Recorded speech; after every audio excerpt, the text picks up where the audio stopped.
Nangyari ang kinakatakutan ng LA Clippers para kay Kawhi Leonard. Mukhang na-injury ang kanilang superstar. Napa-take over naman ng robot kalaban si Russell Westbrook na nakapagtala ng triple-double ang former MVP. Nagawa pang mang-asar itong si Brody dito sa home team.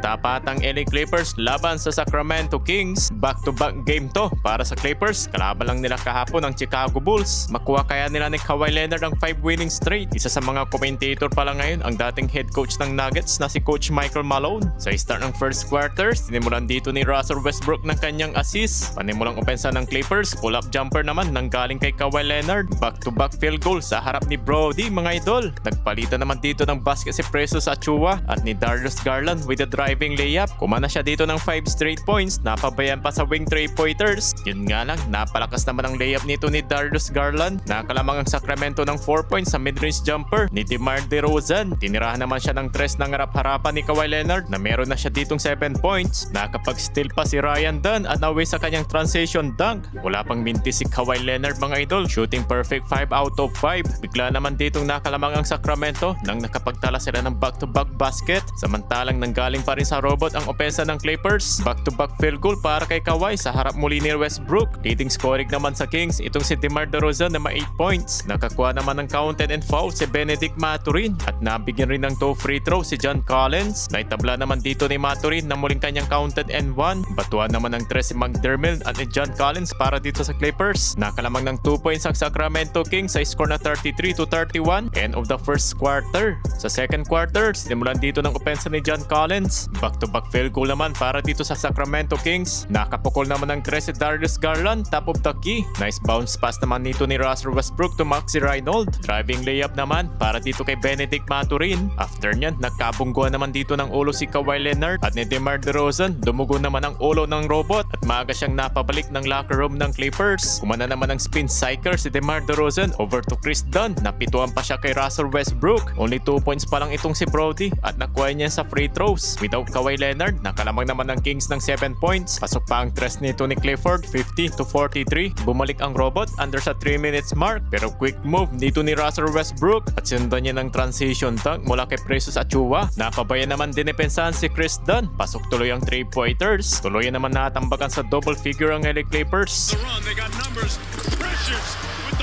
Nakapukol pa ng tres nito si Precious Achiuwa, 61-49. Leading scoring siya sa Kings na may 18 points. Basket and 1 naman dito ni Kawhi Leonard na mayroon siya ditong 17 points. Nagtapos naman sa dagger 3-pointers ni Russell Westbrook. 14 points lead in favor sa Sacramento Kings, 68-54. Half-time. Entering of the third quarter, nagumpisa sa dunk ni Maxi Reynolds at ni Kawhi Leonard ng back-to-back field goal with total of 21 points. At sinundan niyang driving layup ni Darius Garland with a lefty hand. At basket muli ni Kawhi Leonard ng pull-up jumper. Butata naman ang inabot dito ni Chris Dunn kay Precious Achiuwa. Malapit naman ditong makapagtala ng triple-double itong si Russell Westbrook. Meron siya ditong 9 points, 9 rebounds, and 7 assists. Hit check si Kawhi Leonard, wing 3-pointers. May 18 points naman dito si DeMar DeRozan. Kontrolado pa rin ng Sacramento Kings ang double digits lead. Nakapag-block pa si Precious Achiuwa at nawayan sa transition dunk ni Maxi Reynolds. Napa-timeout ang Clippers. Surprisingly, natambakan ng 13 points ang home team. After ng timeout, opensa pa rin ng Kings. Alley-oop lob to Precious Achiuwa. Nakapukol pa siya ng 3 with total of 23 points. Leading scoring sa Kings, tinambakan ng Clippers sa 20 points. Counted and 1 naman dito ni Kawhi Leonard. Meron siya ditong total of 31 points. Back-to-back field goal. Up by 17 points naman ng Sacramento sa end of the third quarter, 92-75. Sa fourth and final quarter, agad ditong kumana ng turn ng fadeaway jumper si DeMar. Samantalang sa Clippers, back-to-back 3 points naman itong si Darius Garland. Nakapagtala ang Clippers ng 7-0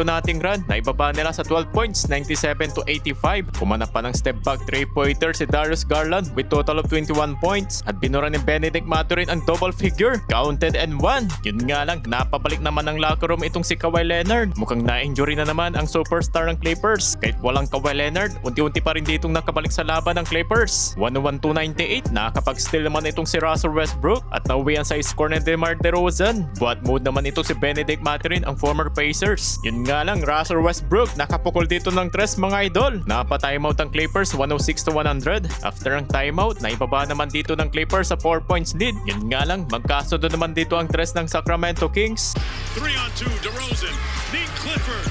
kaya muling natambakan ng home team ng double figure. Sa last 2 minutes remaining, na ibaba naman dito ng Clippers sa 6 points. Nakapagtala naman dito ng triple-double si Russell Westbrook. At sa huli, panalo pa rin dito ang Sacramento Kings. Clifford has to launch. Oh! Sa likod niya ng 27 points ni DeMar DeRozan, habang hindi na nakabalik sa dulo ng laban si Kawhi Leonard na may total of 31 points. Putol na ang winning streak ng LA Clippers.